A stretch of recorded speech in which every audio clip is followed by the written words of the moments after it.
नमस्कार, आप देख रहे हैं IPN7। विश्व हिंदू परिषद के वरिष्ठ नेता अशोक सिंघल का आज शाम 4 बजे निगमबोध घाट पर पूरे सम्मान के साथ अंतिम संस्कार किया जाएगा। इससे पहले उनका पार्थिव शरीर RSS के दफ्तर में अंतिम दर्शन के लिए रखा गया है, जहां तमाम नेता उन्हें श्रद्धांजलि देने पहुंच रहे हैं। PM मोदी भी दोपहर 1 बजे अशोक सिंघल को श्रद्धांजलि देने पहुंचेंगे। अंतिम दर्शन का वक्त दोपहर 3 बजे तक रखा गया है। आपको बता दें कि अशोक सिंघल का कल गुड़गांव के एक निजी अस्पताल में निधन हो गया था। और जब राम मंदिर आंदोलन की बात होगी तब VHP के संरक्षक अशोक सिंघल का नाम भी आएगा। अशोक सिंघल ही वो शख्सियत थे जिन्होंने देश और विदेश में विश्व हिंदू परिषद को एक नई पहचान दिलाई।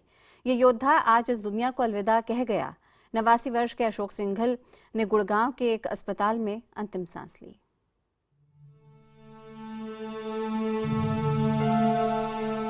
अशोक सिंघल, राम जन्मभूमि आंदोलन छेड़ने वाला अहम चेहरा चला गया, चिर निद्रा में सो गया। विश्व हिंदू परिषद को दिशा दिखाने वाला प्रणेता चला गया। गुड़गांव के एक अस्पताल में 89 साल के इस नेता ने आखिरी सांसें ली। पिछले कई दिनों से वो सांस लेने की तकलीफ से जूझ रहे थे। जीवन भर अविवाहित रहकर संघ के प्रचारक रहने वाले सिंघल ने राम जन्मभूमि आंदोलन की नींव डाली और उसके लिए अंतर्राष्ट्रीय स्तर पर समर्थन भी जुटाया। प्रधानमंत्री नरेंद्र मोदी के शब्दों में अशोक सिंघल का जाना एक निजी नुकसान है। अशोक सिंघल जी का निधन मेरी व्यक्तिगत क्षति है। वो खुद भी एक संस्थान थे जिनका जीवन इस राष्ट्र की सेवा में बीता। ये कहना गलत नहीं होगा कि अशोक सिंघल ने विश्व हिंदू परिषद को नई पहचान दी, नई ऊर्जा दी, नया कद और नया रूप दिया। उनके निधन के बाद संघ से लेकर बीजेपी तक जैसे शोक संदेशों की झड़ी लग गई। My generation, since 80s, we came in contact with him as a leader of Vishwa Hindu Parishad, and we saw his qualities. He was very brave, fearless. उनके जाने से देश के सार्वजनिक जीवन को और विशेषकर धर्म जागरण के काम करने वाले सभी लोगों के लिए एक जो रिक्तता खड़ी हुई है, मुझे लगता है सालों तक ये रिक्तता की पूर्ति करना असंभव है। कोई ऐसा उनके जीवन में मैंने विकार देखा ही नहीं। मैं तो 62 साल उनके साथ रहा। जब मैं पढ़ने गया था 51 में, तब से लेके आज तक उनका बड़ा स्नेह, संपर्क और आशीर्वाद मेरे ऊपर रहा। वो तो एक महान आत्मा थे और मैं ऐसा समझता हूँ कि अब ऐसी पीढ़ी मिलना मुश्किल है, उनका जैसा व्यक्ति मिलना मुश्किल है। उनके निधन से राष्ट्रवादी विचारधारा की राजनीति करने वालों की के लिए एक बहुत बड़ी क्षति है। अशोक सिंघल का जन्म 15 सितंबर 1926 को आगरा में हुआ। उन्होंने हिंदू विश्वविद्यालय से इंजीनियरिंग की पढ़ाई पूरी की, लेकिन अपने ग्रेजुएशन के समय से ही सिंघल RSS के संपर्क में आए और फिर प्रचारक बन गए। प्रचारक रहते हुए उन्होंने कई प्रदेशों में संघ के लिए काम किया और प्रांत प्रचार के पद तक पहुंचे। उन्हें साल 1981 में विश्व हिंदू परिषद में भेज दिया गया। समाज में दलितों के साथ तिरस्कार की भावना और उसके चलते हो रहे धर्म परिवर्तन को रोकने के लिए भी अशोक सिंघल ने अहम भूमिका निभाई।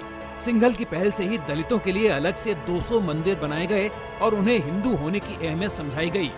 देश में हिंदुत्व को फिर से मजबूत और एकजुट करने के लिए 1984 में धर्म संसद के आयोजन में अशोक सिंघल ने महत्वपूर्ण भूमिका निभाई और इसी धर्म संसद में साधु संतों की बैठक के बाद राम जन्मभूमि आंदोलन की नींव पड़ी। अयोध्या राम मंदिर आंदोलन के नायक रहे विश्व हिंदू परिषद के वयोवृद्ध नेता अशोक सिंघल के निधन पर अयोध्या के संतों में शोक की लहर दौड़ गई। अशोक सिंघल जी ने हिंदुत्व के लिए, हिंदू धर्म के लिए जो कार्य किया है उसका वर्णन नहीं किया जा सकता। राम मंदिर आंदोलन को भले ही बीजेपी के कुछ बड़े नेताओं से जोड़कर देखा जाता रहा हो, लेकिन असल में अशोक सिंघल के प्रयासों के चलते ही ये आंदोलन पूरे देश में फैला। और तो और अशोक सिंघल के धुर राजनीतिक विरोधियों ने भी उनके निधन पर शोक और संवेदना जाहिर की, उन्हें याद किया, श्रद्धांजलि दी, कहा कि उनका मुकाबला करने वाला योद्धा चला गया। हम संवेदना व्यक्त करते हैं, नहीं रहे, उठ गए सिंघल साहब, और भगवान से प्रार्थना है कि उनको स्वर्ग में शांति। अफसोस हमको हद से ज़्यादा हुआ है, इसलिए कि हमारा मुकाबला करने वाला नहीं रहा, इसलिए हम अफसोस करते हैं। अशोक सिंघल के बारे में कम ही लोग जानते हैं कि वो शास्त्रीय गायन के अच्छे जानकार थे और उन्होंने पंडित ओमकार ठाकुर से हिंदुस्तानी संगीत की भी शिक्षा ली थी। IBN 7 की इस नेता को श्रद्धांजलि।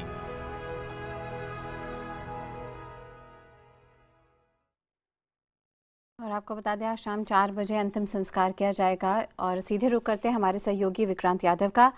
विक्रांत, फिलहाल जानना चाहेंगे इस वक्त क्या ज़्यादा बता सकते हैं, क्या रिपोर्ट कर सकते हैं वहाँ से? देखिए, इस समय संघ मुख्यालय जो केशव कुंज है वहां पर उनका पार्थिव शरीर रखा हुआ है और सुबह से ही लोगों का यहाँ पर आकर उनको श्रद्धांजलि देने काम चल रहा है। लोग यहाँ पर पहुंच रहे हैं, कई केंद्रीय मंत्री भी यहाँ पर आए हैं। अभी अभी के केंद्रीय आयुष मंत्री श्रीपद नायक यहाँ पर पहुंचे हैं। तमाम बीजेपी, RSS और उनसे जुड़े हुए जितने भी संगठन हैं, उनके कार्यकर्ता, उनके नेता यहाँ पर पहुंचे हुए। सभी की आंखें नम है क्योंकि अशोक सिंघल एक बहुत ही जो मंदिर आंदोलन कहा जाता है, जिसके लिए बीजेपी और संघ परिवार ने एक बड़ी मुहिम चलाई थी, उसके एक बड़े प्रणेता माने जाते हैं। तो उनके निधन पर जाहिर है संघ परिवार और उनसे जुड़े संगठनों और बाकी लोगों को एक बड़ी क्षति हुई है। और यहाँ पर आकर के अभी उनका अंतिम संस्कार आज शाम को 4 बजे निगमबोध घाट पर होगा। तब तक उनका पार्थिव शरीर 3 बजे तक यहाँ पर रखा जाएगा और 3 बजे यहाँ से अंतिम यात्रा के लिए ले जाया जाएगा। बिल्कुल। और विक्रांत, यहाँ पे अगर हम संघ की बात करें, RSS की बात करें, तो वो 40 का दशक था जब BHU में पढ़ते हुए अशोक सिंघल RSS की राह पर चल पड़े थे और फिर प्रचारक बढ़े और फिर हम सब उनको जानते हैं आज की तारीख में।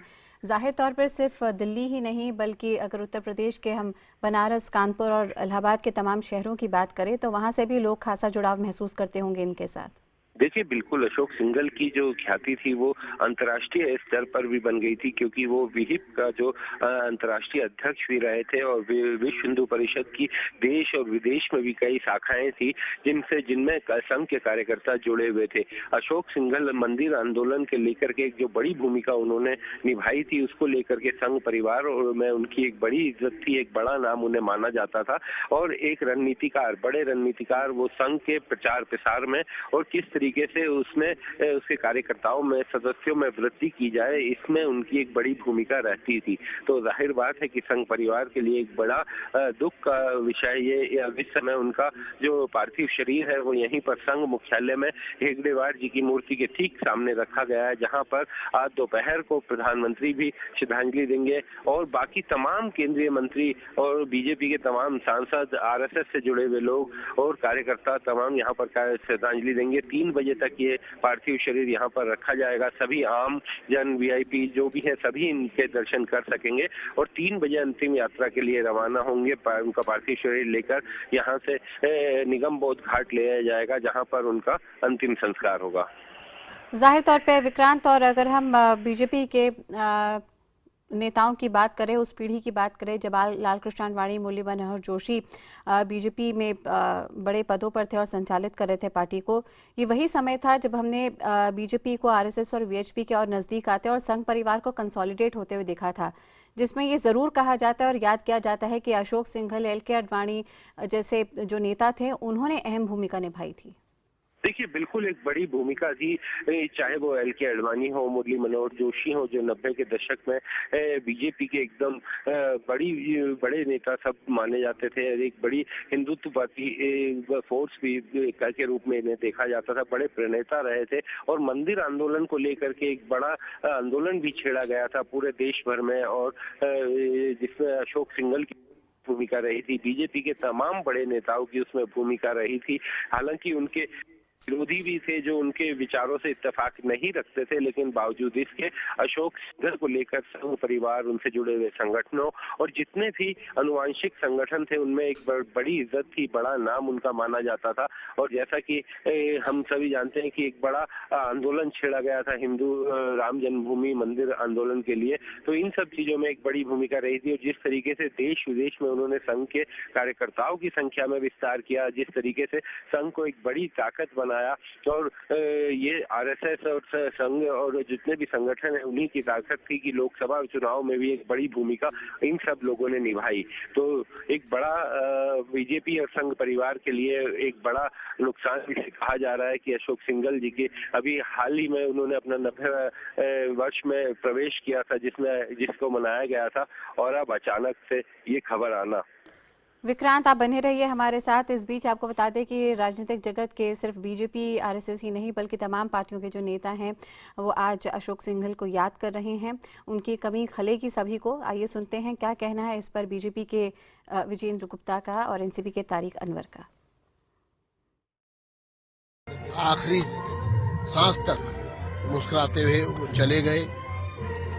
बहुत याद आएंगे। मेरा व्यक्तिगत रूप से मैं ये मानता हूँ, मेरा जो उनसे संपर्क था और मैं जो उनसे प्रेरित भी था और पूरी तरह उनके अनुसार जीवन जीने की कोशिश जो इस दुनिया में और समाज में करेगा, निश्चित रूप से उसका जीवन सफल होगा।